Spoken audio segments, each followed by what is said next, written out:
Hi అండి. Welcome to 365 days of weight loss challenge. So, వినడానికే చాలా పెద్దగా అనిపిస్తుంది గదా! సో, 365 డేస్ కన్సిస్టెంట్‌గా బ్యాలెన్స్‌డ్ మీల్ ప్లేట్స్ తిని నేను నా ఐడియల్ వెయిట్‌కి రీచ్ అవ్వాలి. ఇదే నా ఇయర్ గోల్ అనమాట.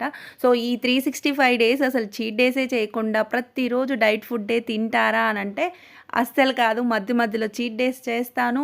అండ్ మనకి ఎన్నో ఫెస్టివల్స్ వస్తూ ఉంటాయి. ఫంక్షన్స్ అండ్ హెల్త్ ప్రాబ్లమ్స్ కానివ్వండి, ఏదైనా వాటెవర్ అన్నీ నేను బ్యాలెన్స్ చేసుకొని కంప్లీట్‌గా హెల్తీ మీల్ ప్లేట్స్ తింటూ కన్సిస్టెంట్‌గా ఉంటూ ఈ ఇయర్‌లో నేను నా ఐడియల్ వెయిట్ అనేది రీచ్ అయిపోవాలనమాట. So, 365 days 20 kgs weight loss అంటే చాలా ఎక్కువ అనిపిస్తుంది గదా! కానీ ఆ 365 డేస్‌ని మనం 12 మంత్స్‌గా డివైడ్ చేసుకొని పర్ మంత్‌కి 2 కేజీస్ వెయిట్ లాస్ అయినా చాలు.